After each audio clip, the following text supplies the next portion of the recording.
And we are live, folks. Welcome to episode 3488 of the Survival Podcast. Today's show is called The Path of Liberty for Those Who Choose It.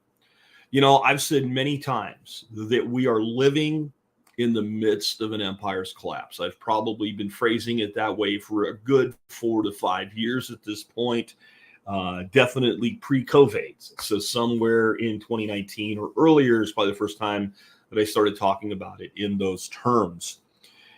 The thing is, we have no real way to know how long such a collapse will take to occur, to play out, and to evolve into its next phase of whatever that looks like, whether it's the United States as separate entities, breakup USSR style, or a reconstitution of the current system in some way, and America looking geographically the same but drastically different. We don't know. How long could it take? Well, if you asked somebody that about the Soviet Union in 1984, they would have told you decades, and they would have been wrong. The decade that we were in wouldn't have ended before the collapse came. So it could be 5 years. It also could be decades. The United States as a nation is far more resilient in many ways than the Soviet Union was, from a resource standpoint and from a deep state standpoint, far more resilient. So it could be decades. It could be a century. I don't think so, but it could be. It took about 300 years from the beginning of the fall of the Roman Empire for it not to be an empire at all anymore. We really don't know. Here's what we do know.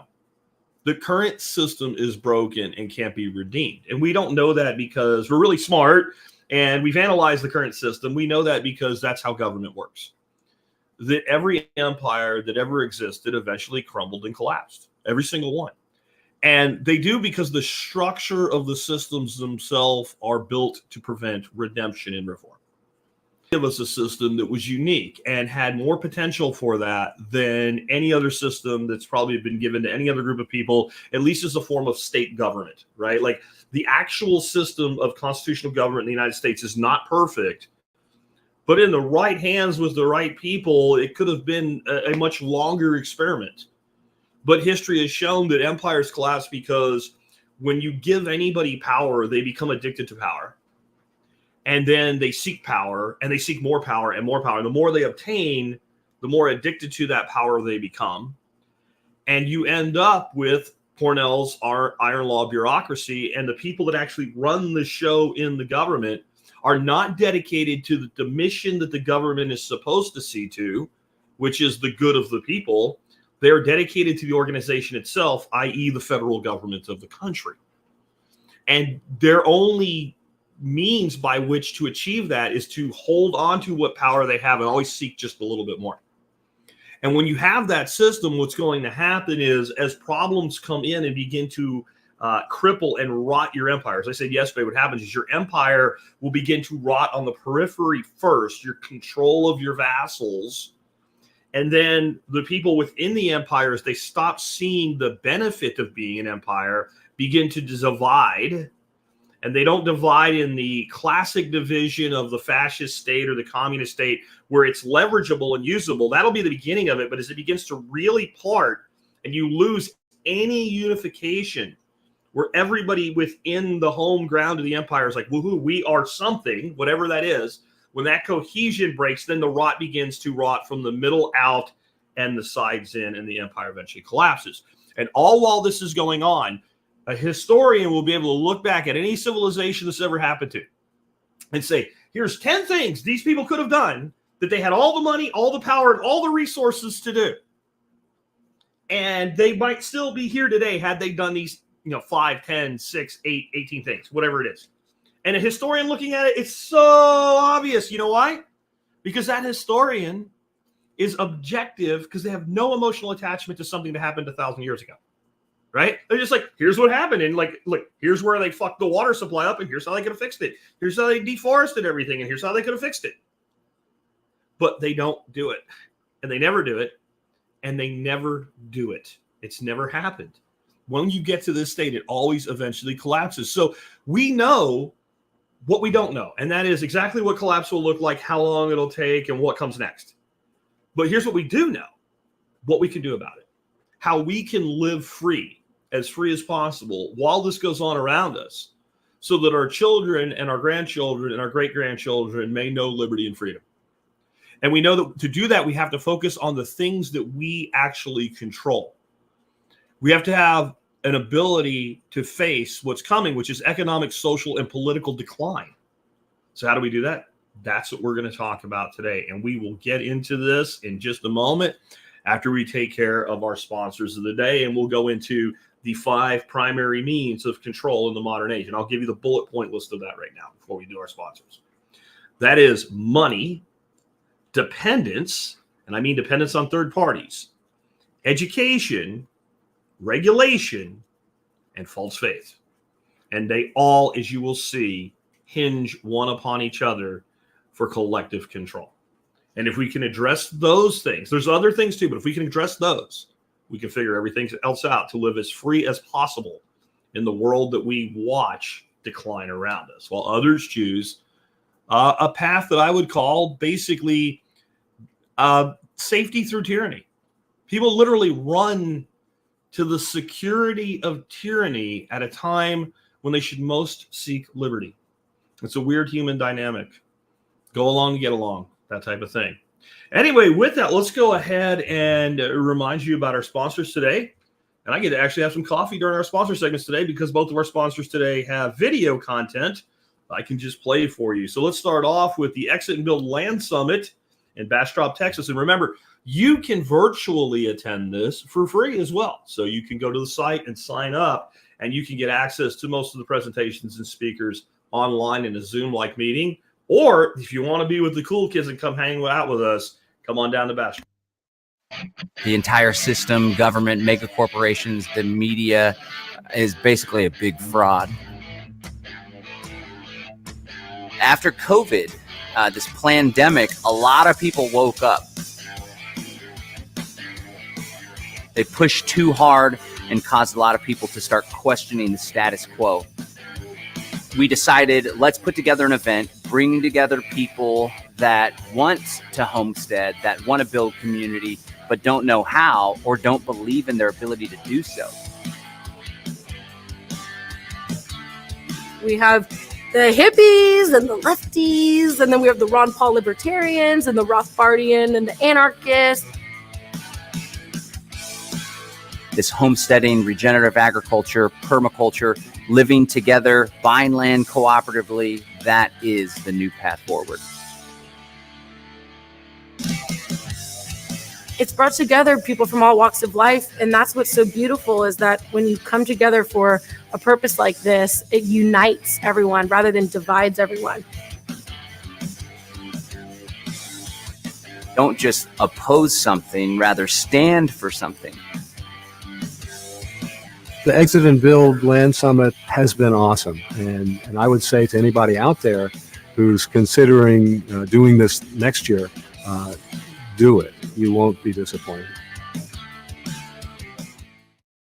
So real quick, guys, I just want to throw in again, you can attend virtually at no cost whatsoever. And all you got to do is go over to the link. There is a link in the video notes below. There's definitely going to be a link in the audio notes for today as well. There's a banner on my website, thesurvivalpodcast.com, and you can sign up for free there.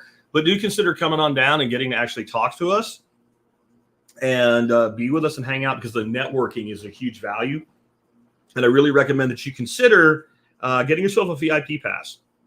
The VIP dinner alone, the people you get to rub elbows with and talk to, freaking cool. And a big announcement that just came out today, I think. I didn't hear about it till today. JP Sears will be performing at Exit and Build. So come on down and maybe, get to meet JP. He's a really cool dude. And his performances are awesome. He's actually way better kind of doing his stand-up shtick with the liberty infused into it, in my opinion, than just watching his YouTube videos and stuff like that. He was really great a couple of years ago when they had him there. Anyway, next up, Start 9 Embassy Servers. We all save our data, but where is it saved? In the cloud, which is actually this building in one of these computers with millions of others. This is called a honeypot, a single place full of data worth a hacker's time to steal. But instead, if you saved your data on your own computer at home, you wouldn't be worth the attack. Saving your own data is easy. Simply plug in a Start9 device and start saving all your own data today. So, will you stay in the honeypot? Or will you take control of your data? Start now. Start9. You know, and the one thing I always want to point out when I talk about Start9 is I think it's one of those things that people look at and go, it's too technical, it's too hard, I'm not going to be able to do this. If you can use a smartphone, you can use a Start9 server. About the only exception to that will require some additional specialized knowledge to be able to really use it is if you want to run a Bitcoin Lightning node. And, you know, no matter how you do that, you're going to have that learning curve anyway. All the rest of the cool shit Start9 does, I mean, literally anybody can do it. Put it in, follow the directions, download stuff from their app store, basically. And, you know, you can have end-to-end encrypted messaging with people that you let into your network only. It's like military grade, unbreakable tomorrow morning with a Start9 server. It's that easy. And the people in your family that don't know anything about it, again, all they have to do is install an app, you let them in, and then you've got that. And there's a lot of other really cool things that you can do.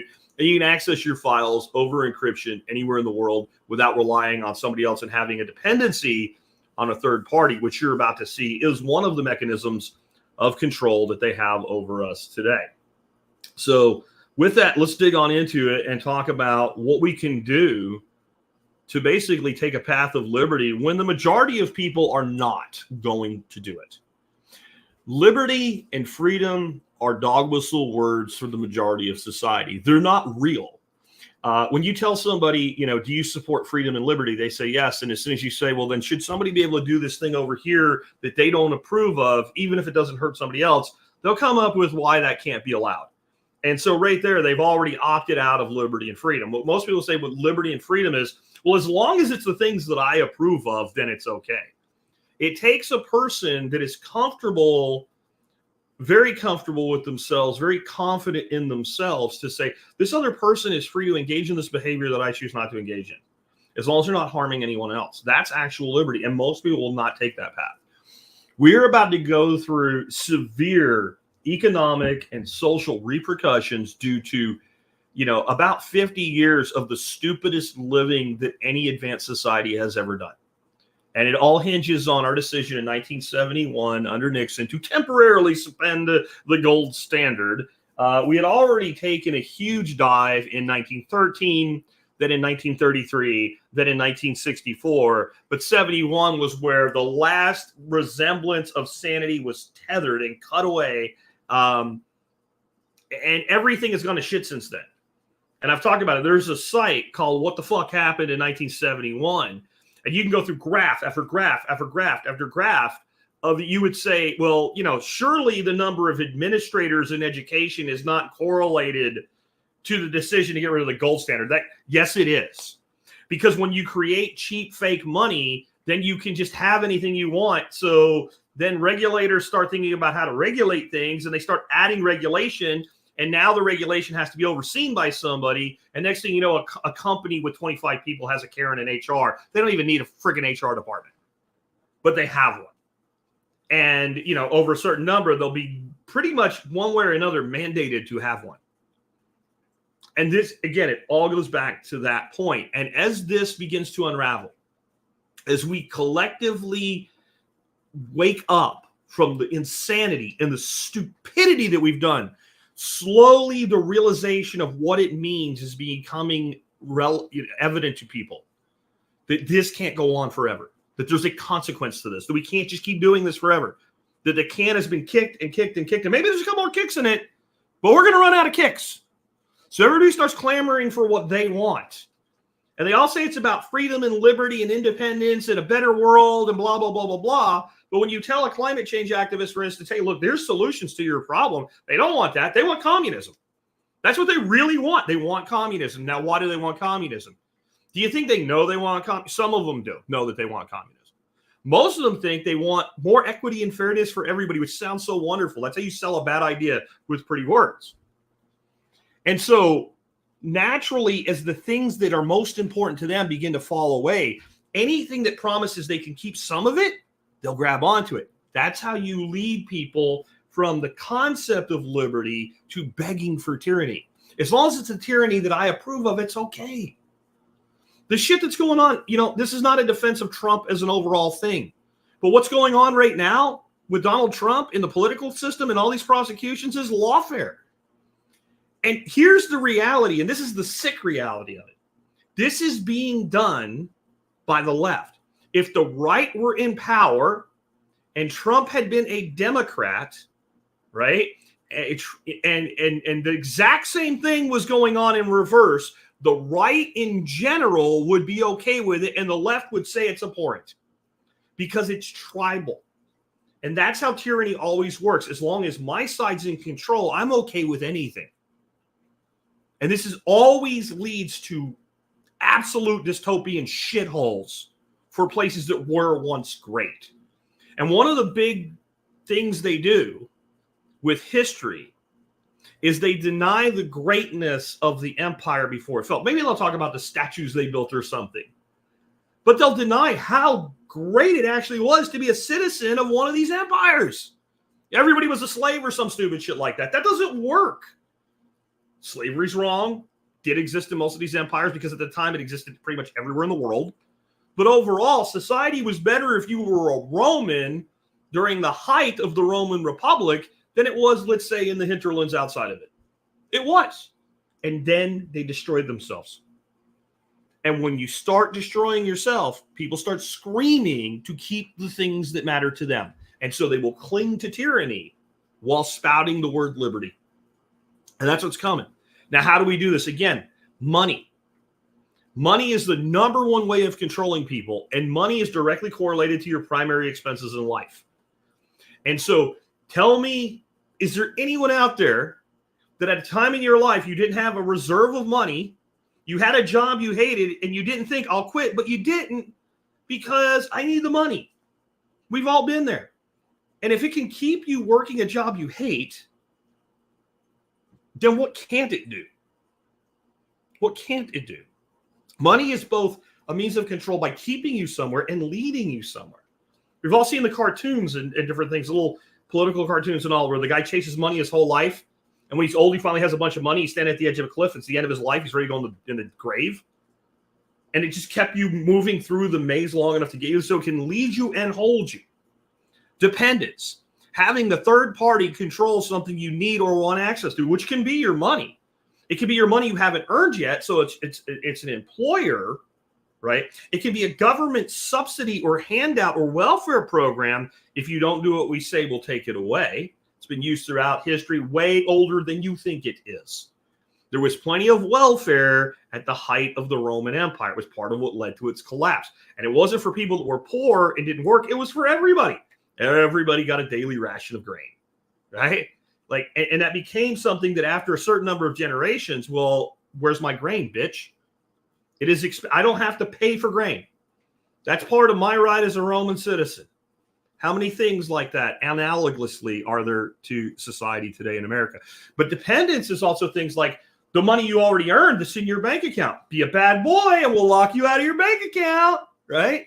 You're a merchant. You sell something. If you sell this thing that we don't like, we will turn off your merchant account.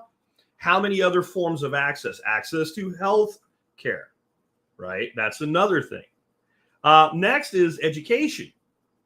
And education is being taught from an early age to comply and not question authority. That's not what it should be, but that's what it is. And here's what I mean by that.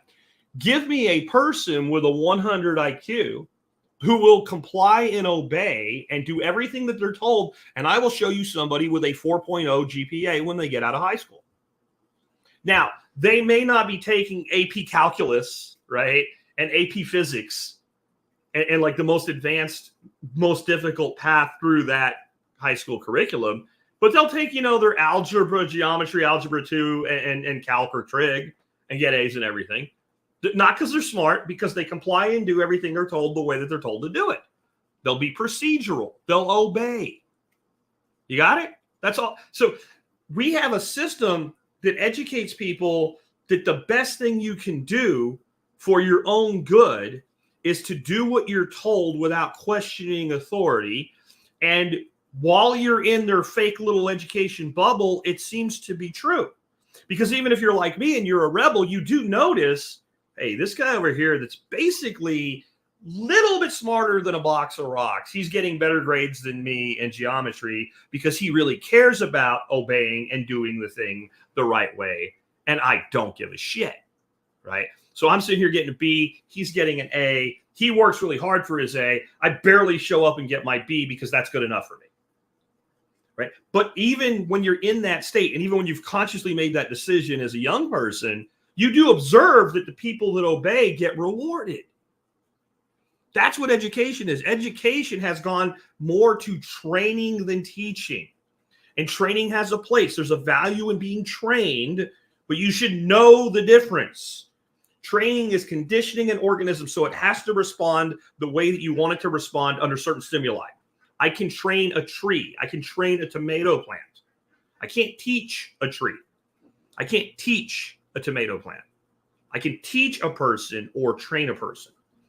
And again, training is the conditioning of the organism to respond the way that you wish for it to respond. Like, I ring a bell, you go to the other room and get there in 4 minutes flat, or you're in trouble. That's compliance. So that when you go to work and they tell you to punch in and punch out, you'll do it the way that you're told. That system was designed to create that level of compliance. It just simply was, and it's a big part of the control today. And then we have regulation, which is being told you cannot do things or that you must do things. And this is very important. Much of our regulation is what I call soft regulation. In other words, there is no rule, there is no consequence, other than if it was a good idea and you didn't do it, you missed an opportunity. But like, no one will come arrest you or fine you or whatever. There's so many things that people act like that's the case about. Or you could, like, it is a hard regulation, but you could turn it into a soft regulation by a business structure or where you move, and people won't do it. They'll simply comply because, again, education is the partner, the sister of regulation. And then we have what we call false faith, which is what all four of those lead up to. False faith is the belief in a system that's not worthy of your faith in justice, equality, etc. So if you ask a person, especially the right is really subjective to this false faith. And when I say false faith here, if you're a religious person, just let that go. I'm not talking about your spiritual faith. I'm talking about the right is very manipulatable and controllable through the concept of magic words, right? There was an old Star Trek, the original series, the 60s stuff from like 66 to 69. And there was this planet where it was like a role reversal Earth mirror planet. And the savages were like all muscular white guys that were living like the Native Americans. And they actually had the American flag in this. It was so cheesy, but it was a thing of its time. And somewhere in this, the savages capture Kirk and Spock. And somewhere in it, Kirk says something like liberty or freedom. And like the head dude of the savages, right, says that's a worship word. That's a worship word. And that is actually really spot on to how the right can be controlled with words like liberty, freedom, the American dream, American exceptionalism, etc. It's all great ideas. It's all stuff that like really is good shit, except it's not true. We don't actually get what is promised. The purpose of the system is what it does, not what it claims to do. So what do we do about it? How do we handle it? Let's break them down individually. So let's start off with one of the biggest things that we need to do to take control of this isn't the direct corollary to the 5 things that I just gave you, but it absolutely hinges on money, dependence, and false faith, and that is your health. The third highest expense for most people is healthcare, including the cost of health insurance, including a lot of people that do not understand that they have that expense. Well, I don't pay for health insurance. It's employer provided. And people that say things like that are people who have never signed the front side of a paycheck. And I don't know, maybe you worked in a payroll department and they told you could, push apply signature. I don't mean that. When I say actually sign the front side of a paycheck, it was your money that you'd have kept, except you hired the employee. You are actually an owner in the company. And when the profits are used to pay for employees, it is an expense to you directly. Doesn't mean the employee's not valuable. Doesn't mean they're not worth having, or otherwise you wouldn't keep them, right? But you understand that bill, because that's what an employee is to you. It's a bill, right?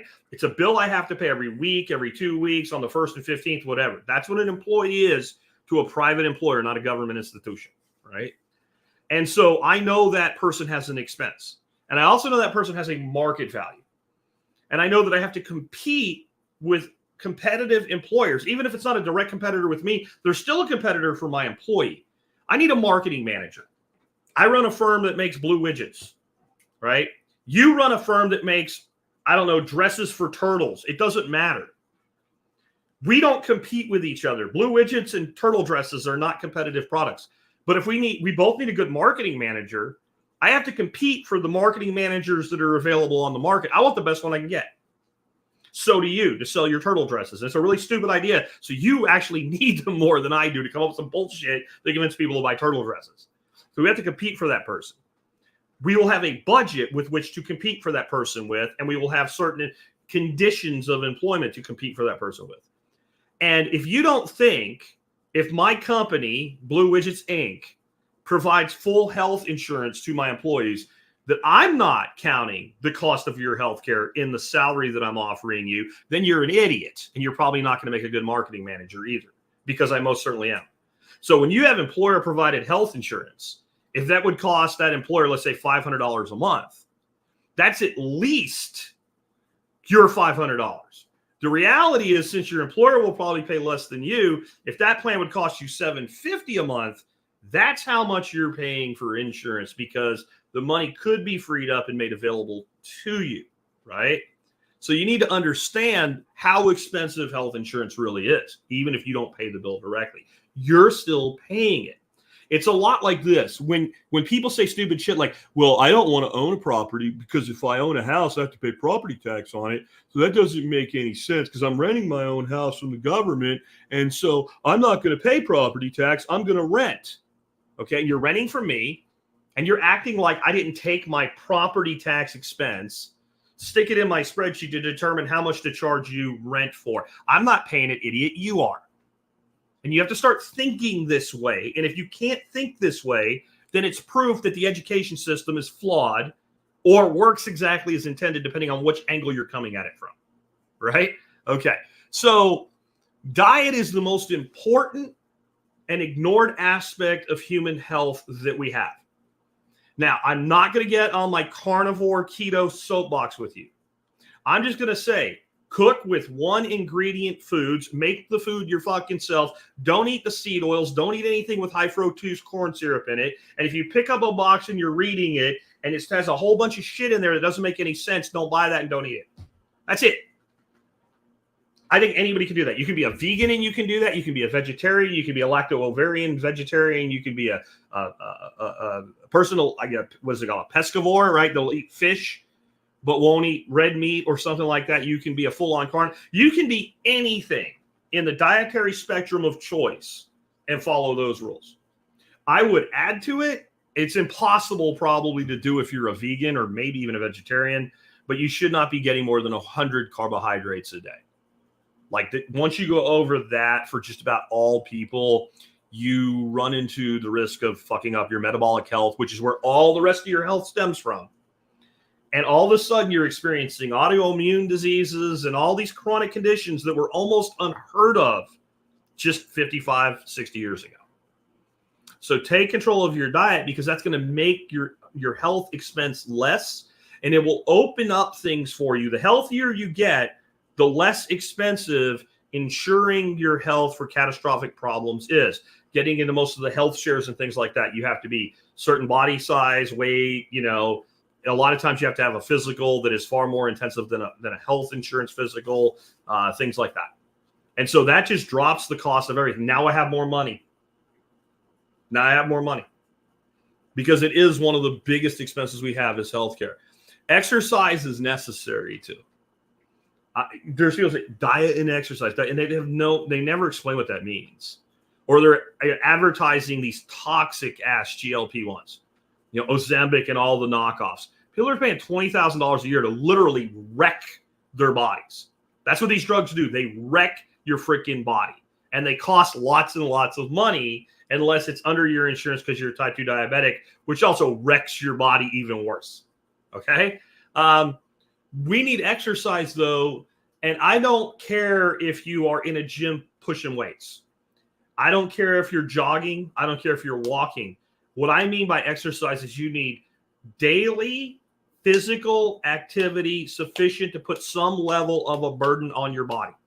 Something that you at least hit some point at which I really don't want to do another 5 minutes, but I'm going to anyway. I really don't want to make the next lap, but I'll make one more lap. Something like that. Something that stresses your body physically to the point of having to do at least a little more than it wants to. Something that makes you sweat. Something that raises your heartbeat. You need this in your life. And I mean, you need it daily. I know there's dudes, they lift all the time and they lift 3 days a week. I'm not saying that person needs to lift 7 days a week. Stick with your lifting routine that works for you. On days that you're not lifting, take a walk, do something, go out in the garden and do some work. Physical work is exercise. The problem with people that rely on physical work as exercise and they get it through their job is when it's repetitive and the same over and over again, it leads to repetitive motion injuries, and it doesn't do the most important thing exercise does. Exercise will never make up for a shitty diet. It will not make a person who eats garbage food into a physically healthy person, no matter how much. It might mitigate some of the damage, but it will never fix it.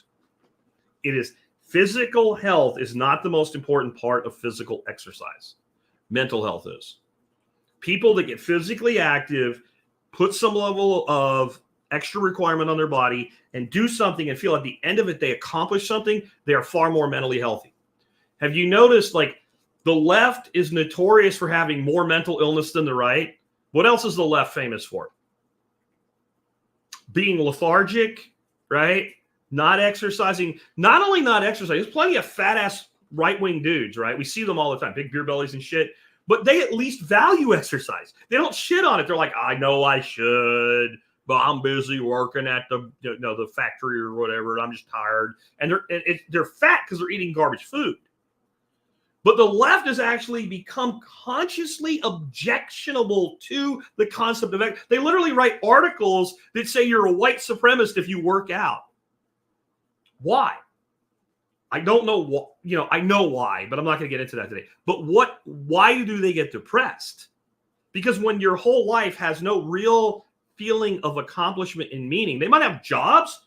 I mean, a lot of people that are in that state, they have a job. They show up every day. They're never late. They never ask to leave early. They do. An employer's happy with them, but they know that their job's meaningless. And since they have nothing beyond that, they become depressed. And then they seek comfort in things like, oh, if we all just, had universal health care, everything would be okay. Like, that's their problem. And then since they have no activity in their life, they become more and more depressed. And that's what leads so many of them to this weird obsession with transgenderism and all this other shit. They're looking for something to change the pain that they feel. They have a hole and they're trying to fill the hole with something, anything. Political activism, some kind of weird ideology. It doesn't matter what. It's the same thing. If you have a hole in your heart, you will attempt to fill it. Physical activity is a way that you not only fill the hole, but then you stay mentally engaged enough to look around and see the things that actually you do want in your life and go get them instead of grabbing onto anything that tries to make you feel a little bit better. Then you don't make deals with the devil. Then you don't seek the safety of tyranny, right? You actually seek the danger of liberty. Liberty's dangerous. It comes with no guarantees. You want to be completely taken care of, go to prison. You get universal health care, 3 meals a day. You get shelter over your head. Somebody, as long as you're not in like one of the really bad prisons, right? A white collar prison, you're not going to get shanked. Got guards taking care of you. You'll be fine. You don't want to go that far. Join the military.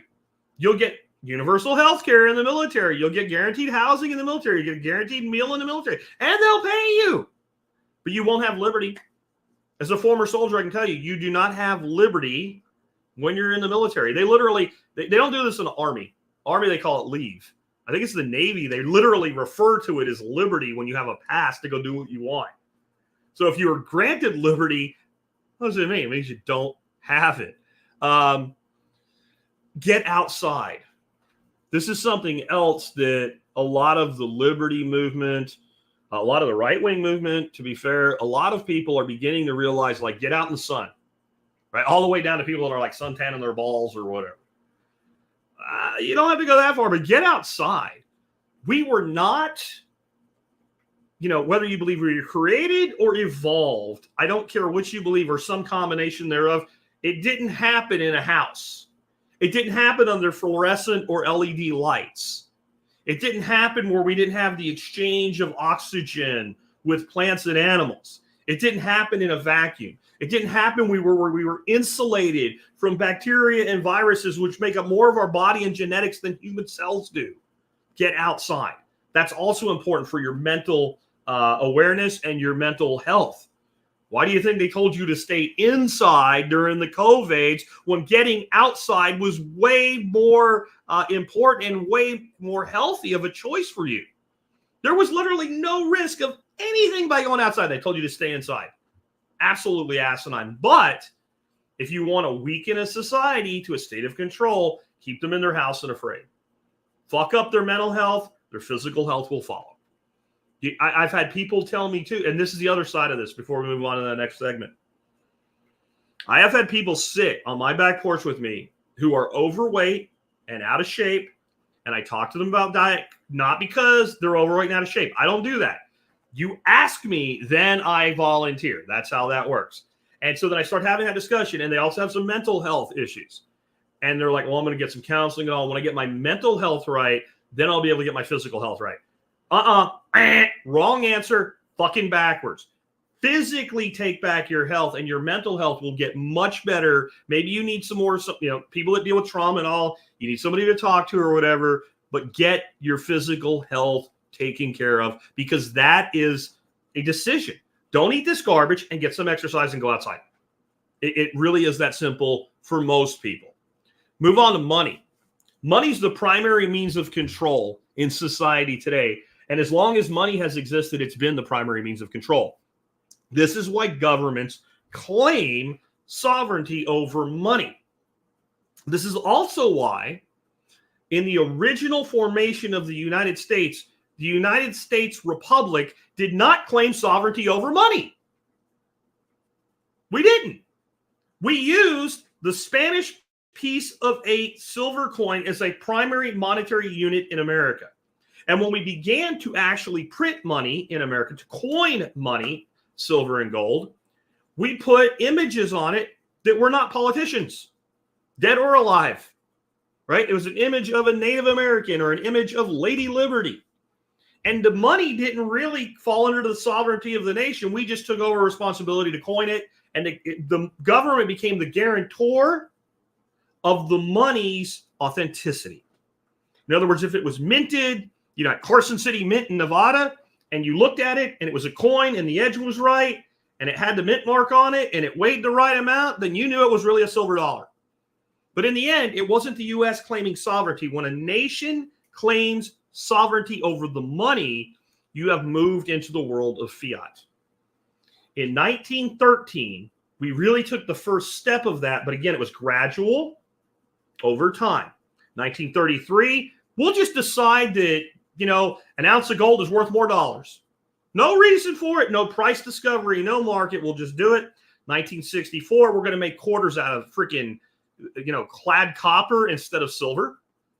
1971, everything that's left of the gold standard is gone, right? And then you went into full on, the U.S. government has sovereignty over what is the U.S. dollar.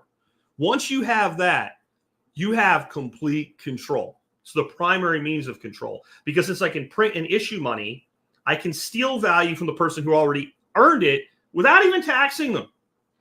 I don't have to tax you. I don't have to send you a bill. I don't have to add a fee. I don't have to do anything. I'll just print a gazillion more dollars, and I'll just take a little bit of everybody's money they already have away from them. Without the nation having sovereignty over the currency, with the currency being actual money, you can't do that. You want more silver, you have to create more value to bring more silver into your country so your people have more silver to work with. Right? Of course, silver doesn't work for that anymore in a modern age with digital transmission. So we have to take it back with something like Bitcoin, which I'm not going to really get into today heavily, other than it is a piece of it. But one thing we need to always remember is the two most expensive things that will be in your life. So healthcare is number 3 for most households. Number one is housing, and number 2 is transportation. So those are two places you have to take control of. And there's so many people that today have a car payment that's as high as a house payment.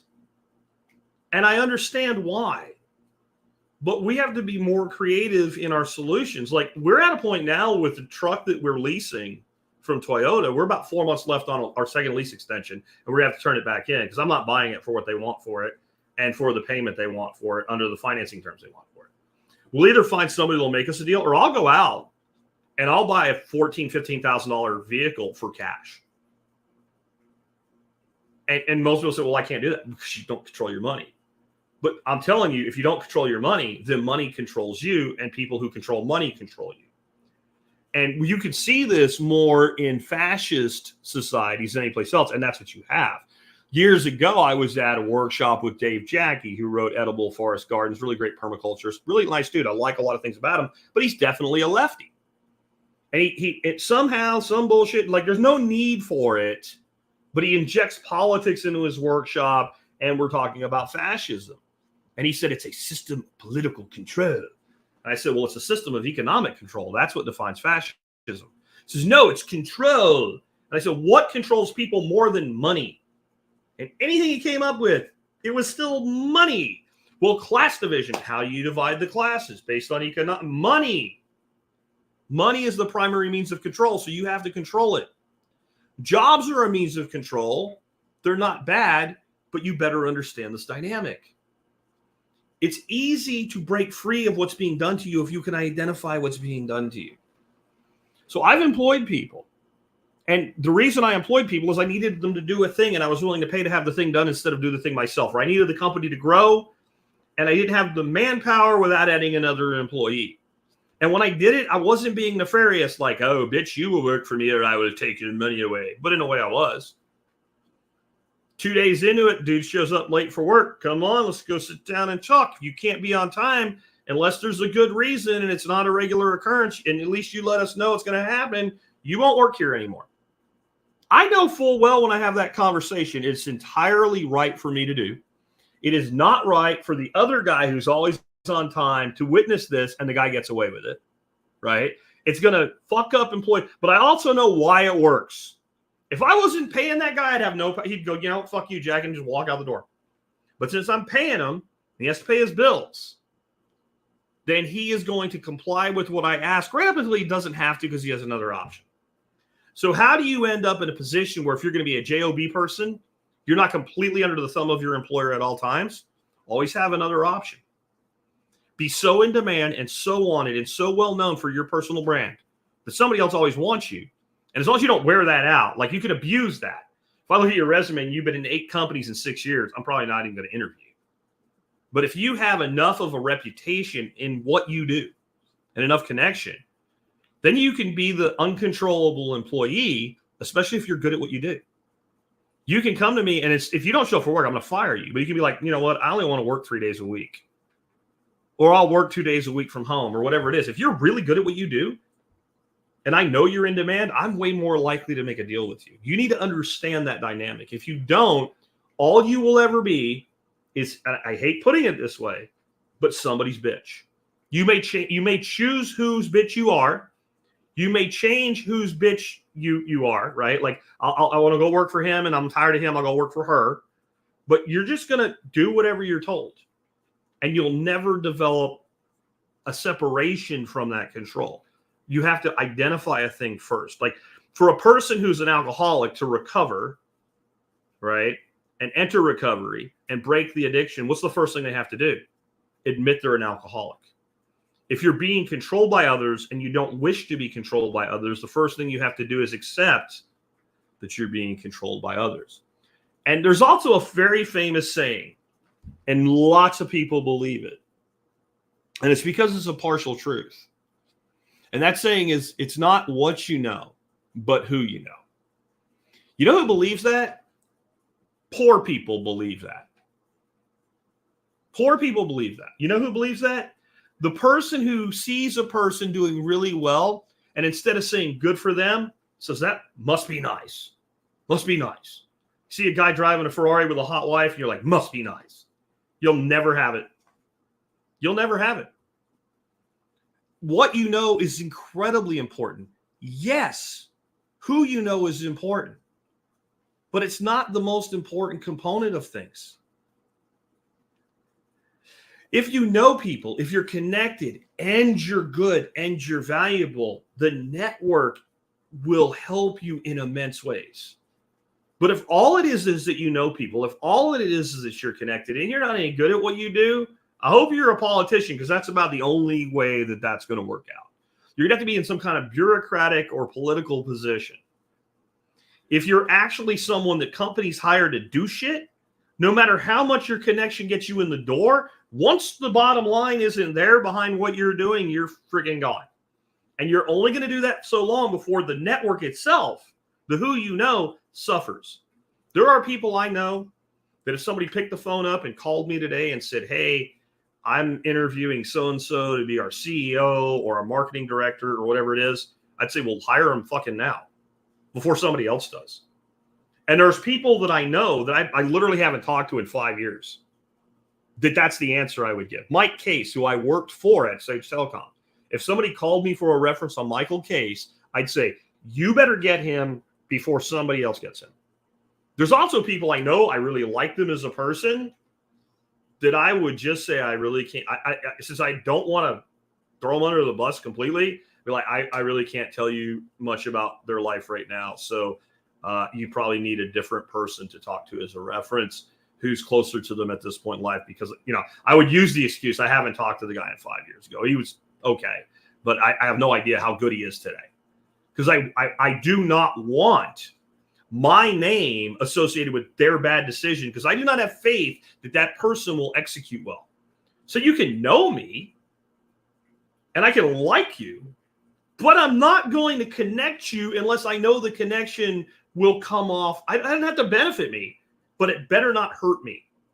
We have so ingrained in people's minds this bullshit and different versions of the same thing. Again, the must be nice thing is a different version of the same thing.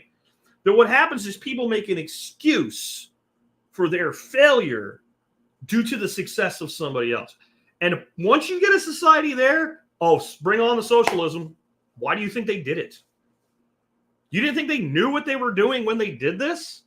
You didn't think they understood exactly what they were creating when they decided to create a society where people use the success of others as an excuse for their own failures? Or their own, not even failure, just non-achievement. I mean, the biggest problem we have in this country is not really failure of individuals, lack of individuals achieving what they're capable of. The potentially exceptional person being average. And the person with the potential to be at least a solid average being pathetic. It's really ridiculous. And it doesn't matter how much you earn. It's what you keep. And what you keep that they cannot take that's important. So there's a lot of people that have a lot of money, but it's all in a 401k plan, and they can't really get to it one way or another until they're 65 or 67 years old without severe penalty. If that person had simply said, I want a Roth instead of a conventional, and they wanted that money to do something, you could at least take all the contributions, tax and penalty free, and go do that with them. So by not having enough knowledge to tick a different box when your employer put a plan in front of you, by believing the financial liar who's probably dead broke and poor anyway, advising you about your money, that told you you would be better off because it would come out pre versus post tax, your entire situation is worse than life because you didn't know what you didn't know. And you listened to what you were told. There's a lot of people with a lot of money in bank accounts. Very well-known member of this community. I won't say his name because I don't know if he wants me to, but at one time ended up with a state, not capitalist, lowercase, like Massachusetts, Florida, Texas, Georgia, whatever, that he owed, in their opinion, income tax to. In his opinion, I don't owe you any money. He was living in another state, didn't work in that state. They seized his bank account, took his money out of his account. You think that's your money in their bank? Because it isn't. They let you have access. That is access control. That is a mechanism of control. So you have to move your wealth into a format that is as defensible as possible. And we're going to talk a little bit about military war theory here. And it will show you how dangerous the United States is right now, how endangered we are from outside attack when you understand this military game theory. There are two types of societies, and there's really only two. There's societies that have, relative to their resources, a large defense capability. So your defense ability is very high, and even if your resource value is very high, your defense capability exceeds the value of your resource. And that's as simple as, you are a thief. You're going to rob a convenience store, right? There's two convenience stores. Inside one of the convenience stores are no people other than the clerk, right?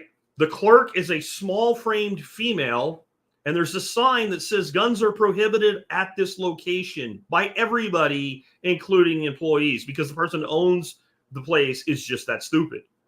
The other convenience store, I'm going to go to the extreme to make the contrast value. Same store, same amount of stuff, probably the same amount of money in the cash register.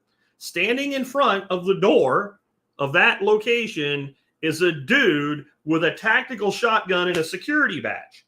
Inside the store, buying a coffee, are two cops. And they're standing in the back corner eating a donut and drinking their coffee because they're on a break. There's 5 other employees in the store, and there's a sign on the door that says, all employees are armed at all times for their safety and the safety of our customers. What are you going to rob? What are you going to rob? You're going to rob the store with the disarmed single individual that you have to deal with, because the reward risk ratio is higher.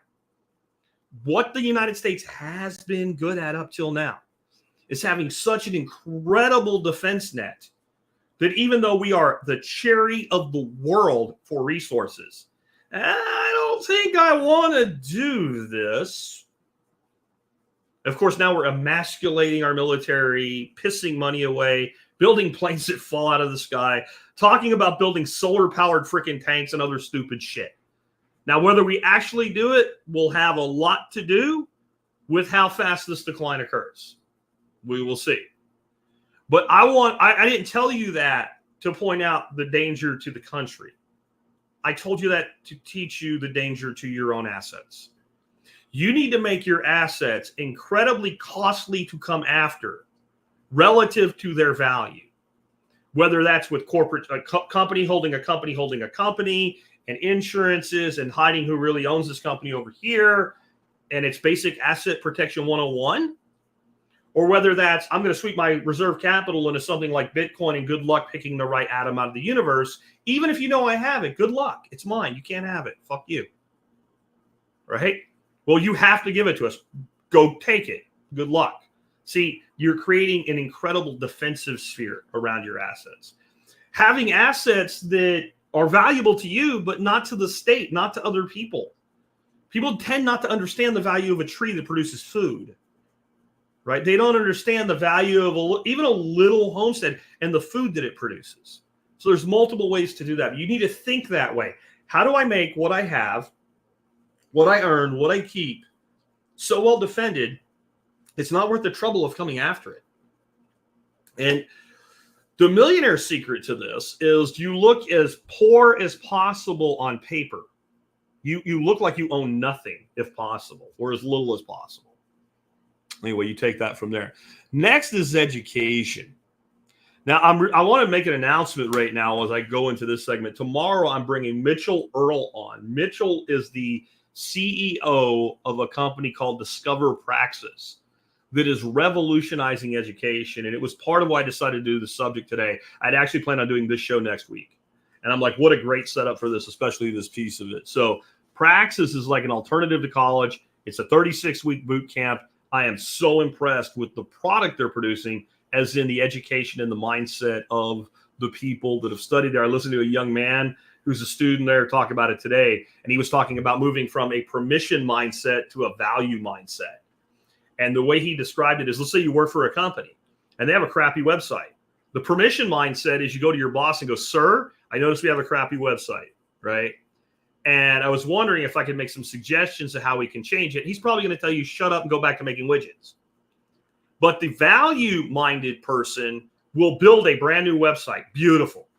Everything that you need to do to fix that site in your own time, not when you're being paid. So if he asks you, you can listen, no, I did this on my own time, right? And then you will say, sir, can I show you what I've done?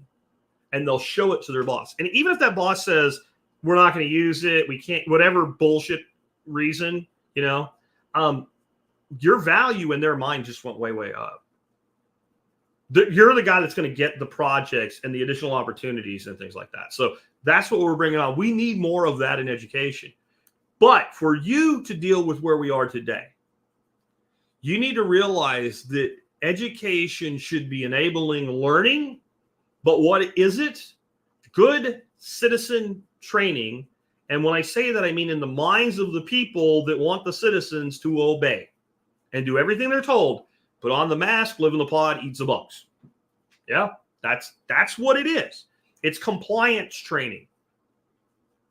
So you have to accept our K-12 and university systems for what they are, both the good and the bad.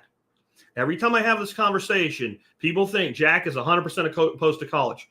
You want to be a professional engineer, go to college. You want to be a doctor, go to college. You want to be a lawyer, and you know why you want to do it? Go to college. You want to be a veterinarian, go to college. If you want to do something, and the only way to get there due to the guardrails around it, there is no alternative path, is through college. And you have the intellect and the capability and the mindset to get through that, go to college. Manage your finances well, understand the ROI on your degree. If your degree is actually profitable, not just because they told you it was, if you can put it to a spreadsheet, and by taking that path, you'll get to do what you want to do, and you'll make more money in your life, even accounting for the debt you're going to take on and the time it takes and the interest on it, do it. All I'm saying is make a business decision when you're going to spend $50,000, $100,000 or more dollars. What kind of person says that's bad advice? One that excels inside that system. That's who. Like, there's nothing else you could do where you're like, well, what's the total expenditure on it? $84,237. I'm glad you know that. What's the ROI on the expenditure? And somebody would say, that's a terrible thing to ask. Remember Matt Powers, who's now a permaculture educator, used to teach in school.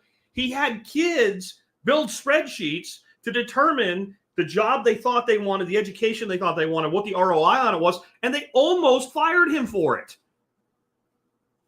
It's a sick system. It's not designed to have questions asked. So if you're going to use it, know why you're using it, how you're using it, what your return is.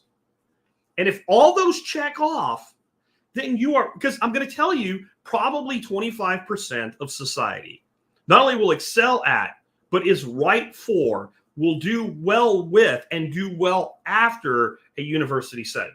And it's probably 25 to 30% of people. I'll give you some stats in a minute, too, if you doubt that. But here's what I'm going to say. You should only pay for an education, no matter how you're going to pay for it, whether it's college, whether it's trade school, whatever. One, you truly need it to get where you're going, or at least helped a great deal by doing it, right? Like, if most of the people in that field have degrees, but not all of them, then you don't need it. But if, 2% crack into that field without a degree, then clearly you're helped by it. If half the people doing it don't have degrees or have degrees in something completely unrelated, there is an alternative. And you should at least explore the alternative before you take the common path that is expensive, one-directional, and hard to change once you begin down it. Again, I know people like my best friend, one of my best friends, ex-fiance, designs closets with CAD software, but she has a degree in architecture. I'm sure it helps. I'm sure on some bullshit survey, she's still listed as working in her field. She didn't need no degree. She didn't know how to use CAD and be trained by the company she works for. She went to that because she hated being an architect. Why'd she be an architect? Her dad was an architect, and she had daddy issues. That simple. By the way, I told him that when he first met her, but he didn't want to listen. Most people don't want to listen. Next, you should understand exactly what you're getting into long term. And here's the statistics behind that. This is straight out of U.S. government, right? I'm not pulling these numbers from my ass. 27% of college graduates use their degree in their work. They're working in their field of study. You know, at least you can make the case that they are. Even that number is a little slippery. I'd put the number more around 20%, as in dude has a degree in mechanical engineering, has a job doing mechanical engineering, right? Not mechanical engineering is a small piece of the job that he does, right? Where he's a project manager over mechanical engineers, even though he doesn't do any engineering or something like that. That's probably not a good example, but that type of thinking.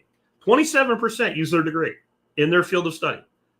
34% of college graduates have jobs that do not require degrees at all.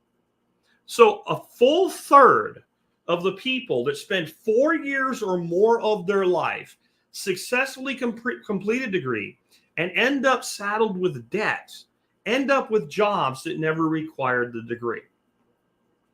So when I tell you that probably 25 to 30% of people are the right fit, there's the numbers to justify that with. 34% not only don't work in their field of study, they don't even need a degree for their job. How many of them are left at that point? And how many of them that have a job that requires the degree don't really? I had 2 jobs in my life that absolutely stated flat out, you know, Master of Business, preferred, BS in business or similar required, full stop.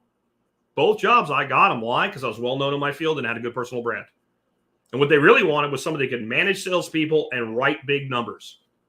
And so when you had a track record doing that, that requirement, so had I had a degree, they would have counted me in that number of people working jobs that require a degree, even though it wasn't true. So again, that number is so much lower than the number of people we send, let alone the number of people who graduate, right? Because remember, there's a shitload of people with some college, which does absolutely nothing for you, unless you studied something that actually helps you do a thing, right? You need to learn to do as many things as you can and market your personal brand. When somebody who wants to hire you realizes, like, even though I'm hiring them to do A, B, and C, when I need X, Y, and Z done, this is the person that can do it. You're incredibly valuable. When all you can do is A, B, and C within the box, you'll get a job, but you're going to work for a larger company that sees you as a piece of a part that goes into a machine, and one level above you, nobody will ever know your name. That's what will happen. You can go to that same job, in that same company, in that same structure, but if you're the person that can do all the other shit, and you take the value approach instead of the permission approach, those people will know your name. You'll often move right past your boss, and when you can't, you develop enough brand and reputation that to move up, you move over. If I can't advance here, I will go advance there. And the way to have that conversation is to already have the offer. Don't indicate that you have the offer. Go to the person that controls your advancement in your company, assuming you don't want to leave, and have a very frank, candid conversation. Not a threatening one, but I feel that I have reached the highest level I can move to in this company, and anytime soon, I feel like I'm better than that. And if I cannot see a path to advancement soon, I will have to explore other options. Now, if you don't have the offer in hand from another company, that's a difficult, like, control, right? Money, access, permission, right? All those mechanisms of control are in place. They don't need to know that you're sitting here with an offer letter that gives you the advancement, additional money, everything that you want. They don't need to know that when you have that conversation. And so if that conversation goes nowhere, if they think you're bluffing, you can say, well, I really had hoped that we could come up with a plan. I'm very sorry that we cannot, but I believe I will have to take another opportunity. And what they think when you say that is what? He's going to get his resume on the street, right? I actually just came across an offer that gives me a real advancement opportunity. And I was going to turn it down because I really love working here, but I also care about my future. And since after this conversation, it doesn't seem like you do, I'm going to have to take that opportunity. I really appreciate the opportunity here. I'll be tending my 2 weeks notice, and I will do anything I can to make the transition smooth for you. And then shut up. You have no idea what they're going to say. 50% of the time, thank you for what you did for us. Goodbye, you're replaceable. The other 50% of the time, wait a minute. I didn't understand that's what was going on here. I really don't want to lose you. Can I have a week? Sure. You can have a week.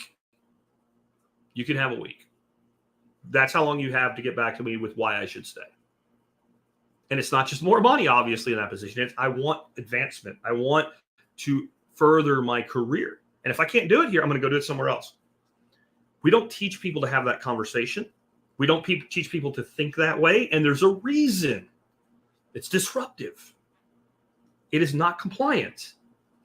And the person that comes out of a K-12, or the longer you go, university even more so, masters even more so, it's very difficult for them to even think about having the conversation I just gave you. Even if they have the offer, they'll usually do something stupid. Like they'll either turn it down altogether because they're afraid, or they'll just go in and resign, or they'll do something stupid. They'll have that same conversation in a piss poor way. Here's a piss poor way. Hey, Bill, I've been asking for opportunity to move up, and basically Sprockets just offered me a really big fucking check and a job that's way better than what I have here at Jetsons, right? Or not Jet, it was Cogswell Cogs. And so I'm going to take it if you don't do something for me. That's not how you have that conversation. You give that person a sincere opportunity to give you a reason to stay. And when they start doing shit like, I would love to, but my hands are tied. Well, okay. You can't. If you can't, I can't. Who can I talk to? Right? If you can't work your way up the chain of command, go take the other opportunity. And be the person that will. Because that's the person that I want to hire. That's the person I want to hire. There's one real hang up to this. There's one real problem with not having a degree in the world today. And you have to figure out how to work around it. That's why I'm really excited to have the Praxis guy on tomorrow. And that is that the majority of people who do the hiring have degrees themselves, and they are under a inflated sense of the importance of it because they did it, so it must be important, especially when they're still making payments on their student loans and shit like that. Now, again, you want to be a lawyer or something like that. Like, yeah, there's requirements. There's a lot of jobs. You don't need a degree, but if the hiring manager has one, they're going to value it. If they have a degree from the same school, there's a lot of nepotism there. And I would tell you the most valuable thing that you gain from going to a well-known school, and it doesn't have to be Ivy League or something, like something with a really strong alumni network, like Texas A&M would be a perfect example. If you are trying to get an interview with a company and you find out the person that you need to interview with went to your alma mater, even if you can't directly get to them, if you could find anybody that you know that knows who they are and can talk to them and say, I'd like you to interview Erin. She's an A&M alum. Just give her an interview. You're going to get fucking interviewed. So I'm going to tell you there's actually value in that too, because we have to be honest when we're making that decision, right? Moving on, regulation. This is the most difficult thing to teach to people who have been trained into compliance. There are two types of regulation, hard regulation and soft regulation. And hard regulation often can be turned into soft regulation. So let's talk about what a hard regulation is. And to understand that, you have to understand a rule is as strong as its teeth. Let's say I make a law and say it's illegal to use a plant for drugs or to plant it or whatever, you know. And you will get in big trouble if you have this plant in your possession, right? And I say, well, what exactly is big trouble? And it's, you will get a fine. Oh, okay. How much is it? $25. And do you have any kind of advanced surveillance system that tells you who has this plant? Not really, but you better not. Most people are going to be like, fuck that, I'm going to use the plant. If I want to, I'm going to use it. And if I get caught, here's the $25. If the answer to that question is we will throw you in prison for 5 years, risk reward ratio, right? That changes that. But that would be, both of them are hard regulations. There actually is a rule, and there actually is a direct consequence if you get caught breaking the rule. Most of the things used to control you in society are soft regulations. Wear your face diaper. What really happened to anybody that didn't? Now, if they were in a private business and told to leave and they didn't, and they got arrested, was anybody prosecuted for not wearing a mask in America anyway? No. They were prosecuted, if at all, for trespass. Since you didn't comply with what we said and you didn't leave, and the police had to be called. They were pissed off that you interrupted their coffee break they were having at the convenience store. And since they had to come over and you wouldn't leave, and you admitted you wouldn't leave, and you didn't own the place and somebody else did, they hooked you up and took you for trespassing. But how many people thought, oh, I have to do it? Right? So many things during the COVIDs demonstrated this mass hysteria, right? This mass psychosis of a belief that you needed to do a thing. And then the monkeys started policing each other and yelling at each other. But there's so many things like that. So many things like that. So many people that I have to go to college because I come from a family where everybody went to college. So maybe you want to be a welder. Maybe you want to be a pipe fitter. Maybe you want to be a carpenter. Maybe you want to be a pilot. You don't need a degree in aerospace to be a pilot. You need a license to be a pilot, and you need to get certifications, right?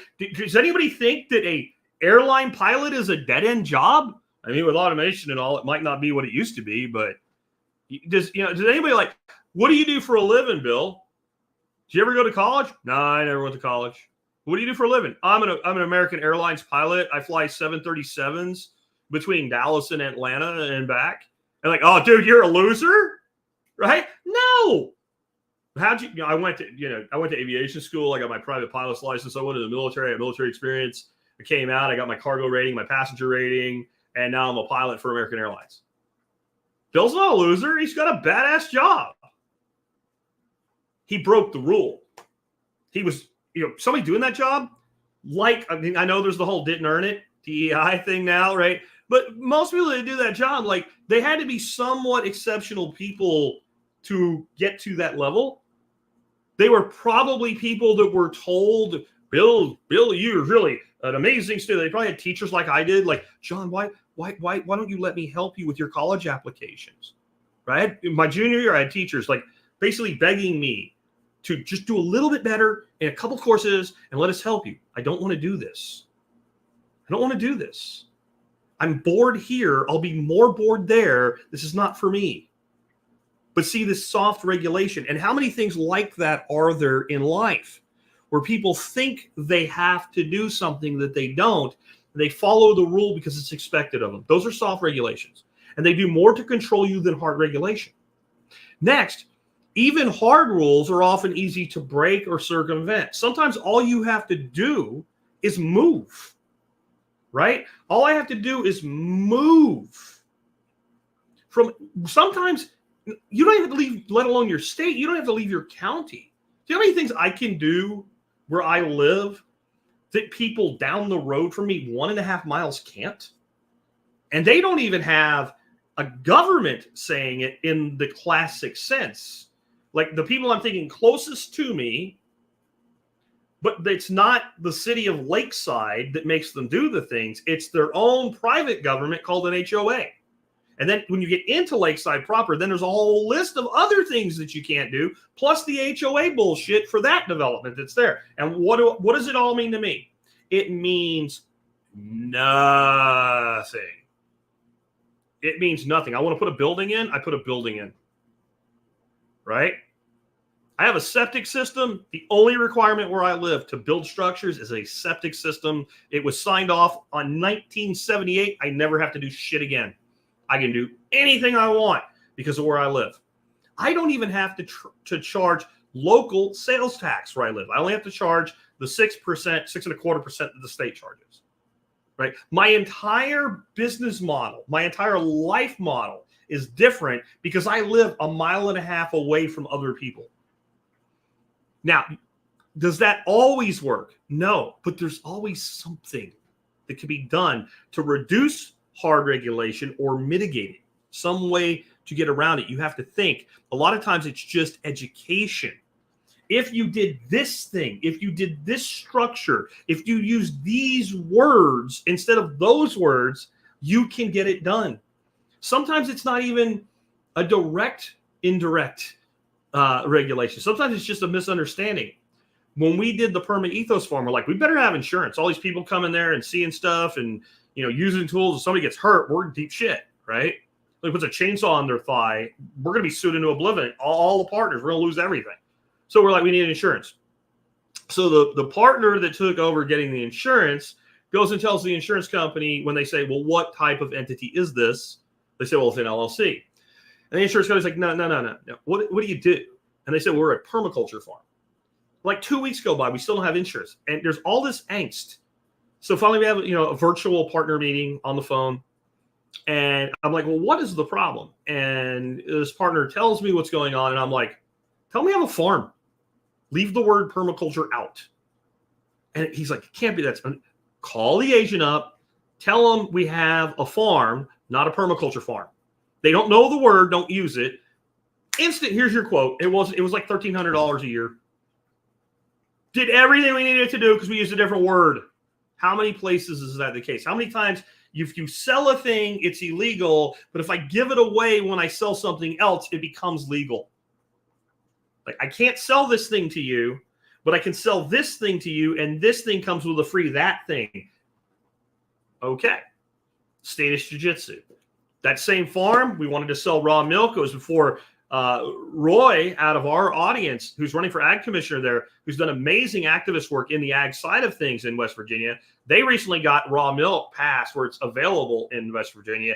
Until that, it was one of the strictest states on raw milk there was. You couldn't even sell it as pet food. You sold it as pet food, couldn't do a cow share. It was like trying to sell opium. We did it totally legally. We sold it as a soil amendment. We said the best thing to do with it is to keep it refrigerated until it was time to amend the soil with it. We even said it was a violation of federal and state law to use this product in a manner inconsistent with its labeling. Call it legal. Same product, same customer, same real reason for the purchase. Anybody looking at it from the state would know what you're doing. They also know you use the magic words. The magic words that mean they have to follow their own rules. It's the Matrix, guys. Even the agents had rules and limits in what they could do. Your goal is to be as Neo-like as possible. By the way, for those that never really got the trilogy, because the fourth movie just sucks, right? But the trilogy of the Matrix, the word Neo means what?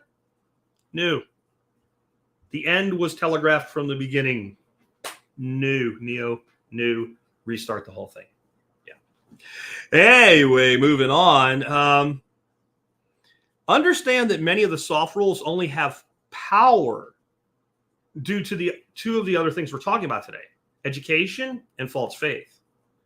And I'll give you an analogy. It's just stupid, but I'm obstinate on this, but it's how I learned.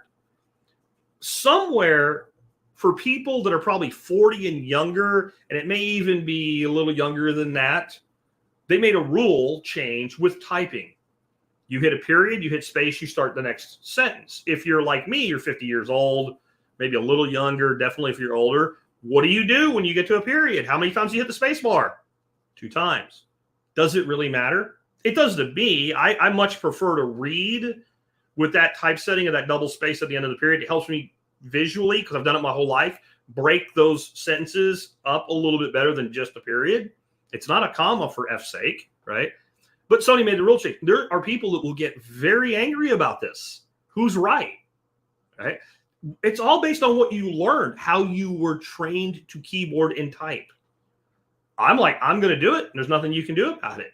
It's not really a rule. If you look at any of my typesetting on my website, it's all double spaced.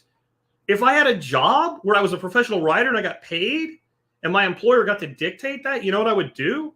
I would type all my work with double space because I'm just going to work better. I would proofread it with that. And when I was fully done with it, I would do a find and replace all double spaces with single spaces. I'm not going to comply with it. But there are people that will literally fight and argue over this.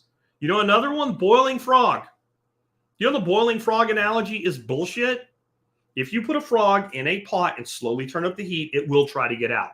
It will not sit there and allow you to boil it because reptiles and amphibians do something called thermoregulation. But I've told people that and they get mad as fuck. It will too. Look, the analogy is a good analogy, but the premise is false. So much of the soft regulation is people that will cling to something just because it was the thing that the way that they were trained, not taught. If you're taught, you'll let go. If you're trained, you're conditioned to respond. See how simple that is? And so much soft regulation is from conditioned response and false faith, which we're about to get to. And we do still have a pseudo republic. We have a pseudo, it's not a true republic anymore. So much has been done by the federal government to try to do the exact thing they're not supposed to do. They have no mandate for, which is to level things between states. We want your life in Texas to be as close to your life in California as possible, which is completely the antithesis of our entire form of government. But it was strong enough in its foundations that there's a very different life between Texas and California. I'm not talking about climate. I'm talking about regulatory environment, legal environments, wages, how much your money buys you, etc. And again, they're trying to flatten this as much as they can. That's why they really got pissed at Trump over the tax cuts. They gave you breadcrumbs. Well, you don't pay much, your cut can't add up to much, right? But they want they want the crumbs back. It's funny, it's only crumbs, but they want it back. Yeah? They didn't really care. They cut taxes for the rich. They don't really care. They don't care about that. You know what the Trump tax cuts did? And this is not an advocacy for Trump. I can say that one thing a person did was good, at least in a way, without saying everything they did was good. I know that's hard because you're trained not to think that way. But when he took away the SALT deductions and doubled the standard deduction, that's actually what gave most of the lower income people a really good tax cut. But what it did do is it made people who live, let's say, in very expensive areas of New York or Illinois or California with very high property taxes ended up paying more in taxes. And it increased federalism because these states had gone high tax knowing full well, the person only really cares about how much total taxes they pay. They don't really care where it goes. They don't think that way. So if I get the deduction for the property tax, then I don't give it to the federal. So, okay. So that leveled the state. So the state could do crazy shit and get away with it more. See, again, you're never going to have anybody in school explain this to you because it doesn't benefit the education institution for this to be explained to you. And even if you don't think that's good, you should at least be aware that that's how that works. If you're going to condemn a thing, at least know how it works. I said, all these people talking about alternative energy, and you can't tell me what impedance and attenuation is in regard to what that means for transmission distances of generated power. You don't get to have an opinion on this. Not because you're not a worthwhile person, because you don't know shit. You don't know shit. Tell me how this works. I don't know. Then shut up. Don't talk about things you don't know. Go learn. Then you can talk about it.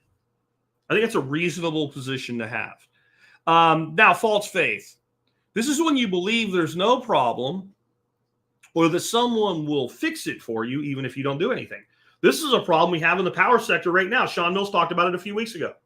The power generation companies are refusing to do anything about the limitations that we have in the power grid and transmission services in relationship to what new demand is coming onto the grid, because they think sooner or later the government will either fix it or give them the money with which to fix it, which is what they're probably betting on. So they won't invest in their own infrastructure because they know someday, or at least they believe someday, somebody will do it for them. Likewise, the person who could go out right now and spend $500 to $700 on a good generator, a couple $100 on some extension cords, and have power self-reliance if their power goes out, won't do it because I pay an electric bill, they'll fix it. And it extends so beyond that. People will assume this guy was convicted in court. He must be a criminal. Why? They've never been unfairly prosecuted. So it's easy just to believe justice for all, right? People will believe that if you get a public defender, that you're well represented in court. False faith. When they tell you the United States is a free country, when there's plenty of countries with a lot more freedom in many areas, not all areas, that it's true, even though it's a lie. Right? Because you're trained to believe, you will have false faith in organizations and institutions that do not deserve your faith. That is a system of control. And the reason it is a system of control is because you will not take action. The thing you need to do to make your life better, you won't do because you believe the system will eventually just take care of it for you. The things you should prepare for to go wrong, you won't because you have a false faith and belief that the system will take care of it, even if it's inconvenient for a little, eventually it'll be all right. How many people have you talked to, if you're in this audience long-term especially, about preparedness and you don't get it, but now that I just said it, you're like, oh, that's exactly what it is. They just figure that since everything's working right now, it always will, and even if it breaks, somebody will put it back together for them, and they don't have to worry about it. How many people right now are dragging their heels on paying their student loans because, well, if Biden's going to forgive it, the more I keep, when they eventually forgive it and it all goes away, I have that. I'd rather go out tonight and have a couple extra drinks than make my student loan payment this month. Even though it's going to jack the shit out of their credit and make it even harder to get that house that they say they'll never be able to afford while they fuck their own credit up. Because they expect someone will take care of it for them. There's no such thing, by the way, guys, as equal justice under the law. It doesn't exist, and it never will. There's no such thing as and no, I don't care what you say. Purpose of the system is what it does, not what it claims to do.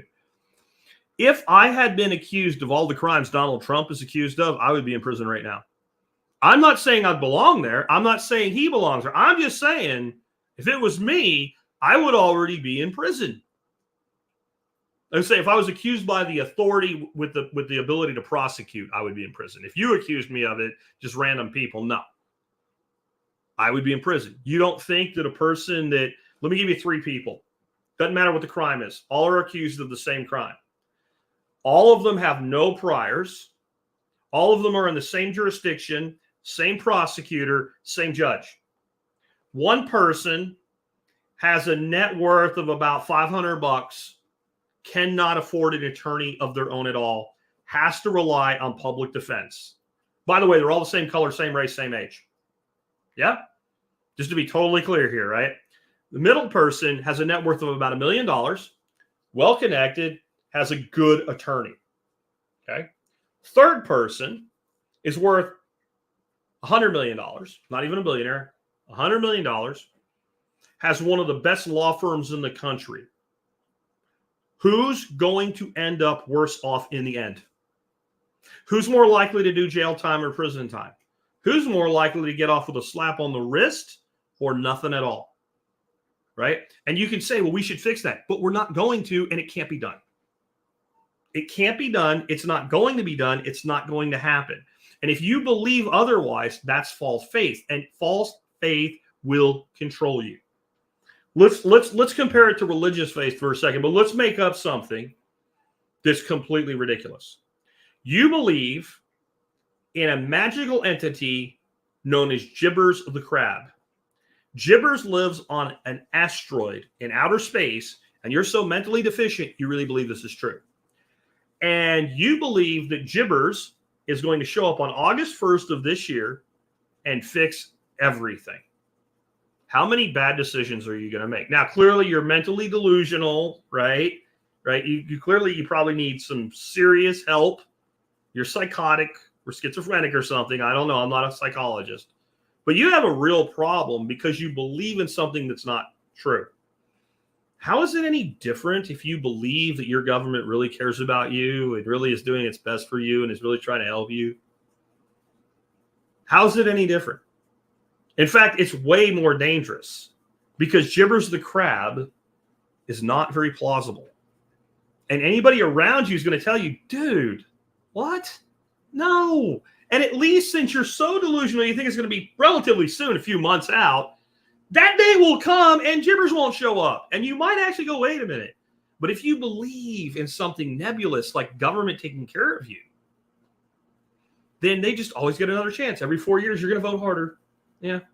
False faith. Equality is a myth. That's another thing you have to understand. Equality is a myth. There is no such thing as equality. Equal treatment is one thing, and at least it's possible, though it's highly improbable that it'll ever take. But actual equality is a myth, and it cannot be achieved, and it should not be achieved because it destroys the ability for people to find the thing they're great at and excel at it. I am a great podcaster. I do not even feel like I am arrogant in saying that. I've been doing a podcast for almost 16 years. I make a full-time living. I make more money doing what I do than most general practitioner, primary care doctors doing what I do. I would say that puts me in the top 1% of all podcasters in the world. They're certainly bigger, more exposure, more people. But when it comes to the fact that I can earn a living as a solopreneur, I am a great podcaster. Do you know what I suck at? Basketball. I am a short, stocky, slow, old white dude. And in my prime, when I was cut, when I was an athlete, I still sucked at basketball. And nothing I ever did, no matter how obedient and compliant I would have been to a coach teaching me to play basketball, I would have become a better basketball, but I would have still been lousy. You know, it starts with the fact that I'm blind in one eye. That's why this goes off. Some of you people have to make comments about it all the time. I'm blind in one eye. So that already is a detriment. So somebody coming in to like hook the ball out of my hand when I'm taking a shot from here and behind me. And once the person you're working with knows, you know, your defender knows that, well, it's just going to keep happening. And you can compensate or whatever, but I'm just never going to be a good basketball player. You know what else I'm not good at? I'm not good at drawing. I can't draw shit. I can't draw a straight line with a ruler that's taped down, right? That's a little exaggeration, but it's almost that bad. So some people are great artists. Some people are fantastic athletes. And even fantastic athletes will often not be good at certain sports. The guy that's a fantastic soccer player may be lousy at football because they have hands of stone. We are not equal, nor are we supposed to be. And it would be a boring fucking world if we were. No one would go see somebody in concert because they're an amazing guitar player if everybody could play the guitar equally. Nobody would go to a race and watch the best drivers in the world compete on a track if everybody could drive a car equally and all the cars were equal. We even have races where they make the cars equal so that the excellence of the driver can be seen. Nobody would go see a football game if everybody was as good as, you know, the best football players. No one would give a fuck. Think about things that everybody pretty much is equally good at, like breathing. I know there's people with breathing problems. I'm not insulting anybody, but nobody wants to go see a breathing competition, right? Nobody wants to go see a sitting competition. Even video games have competitions that people line up to watch the best of the best. You can't have a society based on equality. And when they say, but it's equality of opportunity. No, it's not. No, it's not. People that excel will excel in the areas they excel at. As soon as you accept that, then you'll realize, so what I need to do is figure out what I love and I excel at and go after that. And whatever anybody else says, once you make that, that's one of those permanent turns in your life. When you make that turn in your life, when you decide that for yourself, nobody can tell you fuck all shit again about it. Like, okay, that's the way it is. Okay, I'm going to go do that. But you should be over here doing, no, I don't care. Because you know I'll never be really great at that and love it. And so you'll find what you're great at and you figure out how to love it. All right. Next, when you accept everything as your responsibility, then you become compelled to act. Everything is your responsibility. I don't care if you caused the problem or not. You have a problem or an obstacle in your life. There is no one more responsible to do something about it than you. But Jack, I was minding my own business and some guy came by and cut my leg off at the knee. I'm a victim. You know, I really hate the word victim. I think most people that claim to be victims aren't. I would say, dude, you know, unless you're stupid and you went somewhere where somebody told you it was going to happen anyway, you're a victim. And I have sympathy for you and I feel for you. You're the one without the leg. You're the one that doesn't have a leg now. I didn't say you did anything to deserve what happened to you, but it's your problem. Well, somebody should do something. And maybe somebody should help you. You know, maybe there should be something to help that person. But who's primarily responsible for that problem as to a solution? The person with the problem. I don't care how well-meaning somebody can have the heart of Mother Teresa and the capability of the most advanced scientist and the business acumen of a multi-billionaire. They still are not going to fix your problem, and they can't, and they will not care about your problem as much as you do because it's not their problem. You care about yourself, hopefully, more than anybody else in the world. We have been lured into this false sense of duty that is so moronic. Where we feel to say that I care more about myself than anybody else is evil. Well, you're supposed to care more about your wife and your kids, people around you, your family, whatever. Explain this to you in a simple way. If you are not able to do the things for them, then they have to do the things for you. So if you don't take care of yourself, if you don't who wants to be married to a person who's miserable all the time? Have you ever been around a person and they're just miserable and all you want to do is get away from them? If you're always miserable and you're married, that's your spouse. You have to see to your own needs to a degree so that you can be for them, so that you can take care of them, so that you can provide for them. It doesn't mean I wouldn't lay down my life to save somebody, but I'm not laying down my life unless it's the only option to save them. Because then, yes, I've saved them, but now they're without me to ever help them again. I'm gone. If I do stupid shit and I end up crippled and my wife has to feed me like a baby for the rest of my life, that sucks. I owe it to her to take care of myself and be the best man I can. And that involves some level of self-care and selfishness in the best way possible. If you don't do that, it's because you have false faith in another system to fix your problem for you. Oh, I can just abuse my health and they'll just give me a new kidney or whatever it is you believe, right? You can't think that way if you actually want to live free because you will become dependent. And no one can be dependent and free. You're either free or you're dependent. Because the minute you're not dependent, you have the ability to act as you choose. And once you have that, then you have to figure out what the responsibility is that goes along with that. But you're not under somebody else's control. So you might choose not to do a thing because you realize even though you like it and it would make you happy, it will harm somebody else. That's the responsibility side. But wouldn't it be nice to at least have the freedom to make that decision for yourself? There's other issues like energy. They're talking about putting in smart meters where they can throttle down your power. They want to get rid of gas supply. I know there's other problems. But you get the shit we talked about today, right? You'll be able to live free in an unfree world. You'll be able to live free and not only survive, but thrive as all this shit falls apart around you. Because here's the thing. Don't have false faith. It is falling apart around you. It is going to continue to fall apart around you.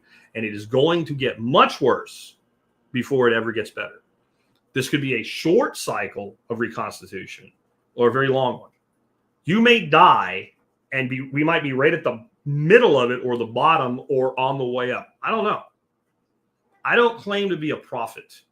I'm a pretty good futurist, but a futurist is not a prophet. A futurist says this is what's coming and here's why I think it's coming and has a logical reason for it. I don't have clairvoyance. Clairvoyance is when you say this will happen by 2028. You don't know that. I don't know that. No one knows that. Don't listen to those people because false faith can be in people, not just in institutions. Anyway, with that, I hope you enjoyed today's show. If you did, do consider supporting us. One of the ways you can do that is to do your online shopping via tspaz.com. That's TSPAZ, tspaz.com. I have the same item of the day for you to do today as I did yesterday because it's still on sale. It's the Anchor Soundcore waterproof Bluetooth speakers. These are the ones that pair, so you can have two of them and you can make surround sound. You can literally sit and watch a movie on your laptop and have surround sound. How cool is that? I use these mostly in my farther out shop because I do not have AV set up in there. And once I found these, I didn't need it. And I also use them when I'm gardening a lot. I have these big poles on the edge of my garden, and I'll put one up on each pole and put a podcast or music on while I work out there. It makes it really pleasant. They're on sale for $30 a piece, so you can get a pair of them for $60. They have great sound. They're really awesome.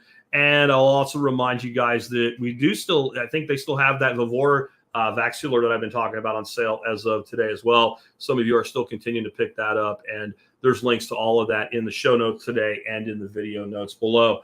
The next thing I want to remind you about is home food systems. Education is valuable. I have never talked negative about education. I think overcharging for education and building things in education that the person doesn't need, like, 15th century French literature for a degree in engineering is stupid. And it just justifies charging more for it. And taking 4 years to teach somebody what they can learn in a year is stupid. And it's just so you can charge more for it. Talk about the life experience of being in college. But education is valuable. And that's why I created homefoodssystems.com along with Tom, who is my web guy, who does all of the back end and sets the courses up once I do the training material. And we put together a course called the Principle-Based Permaculture Design Course. And you can take that course for free. And you should. And the reason you should is because never turn down free education. And because I am asking you to consider taking some of the paid courses, why don't you take a free one first and see if I'm any good as an instructor? You can find that at homefoodssystems.com. Again, there's links as well. And the composting course is only $40. Everybody that's taken it seems to have loved it so far. With that, guys, I will check out today. I really appreciate you. I don't have anything started. I don't know if maybe I missed questions or something or comments today with all cast. But again, one-eyed Jack, bro. I can only do so much when I'm by myself. Again, tune in tomorrow. Mitchell Earl from Discover Praxis will be on. I am so impressed with this organization. I literally altered my schedule to do today's show to kind of bolt into tomorrow's interview. It's going to be fantastic, especially if you're a young person looking for what to do with your life, or you have young people in your life that are beginning that quest. You do not want to miss this one. I have my grandson digging into some content about it as well. And I've told him that I don't ever make him do a lot of things as far as watch this or that. But tomorrow he's going to have to tune into that episode, whether he wants to or not. Anyway, with that, take care, guys. Thank you. And I'll catch you tomorrow with that interview with Discover Praxis.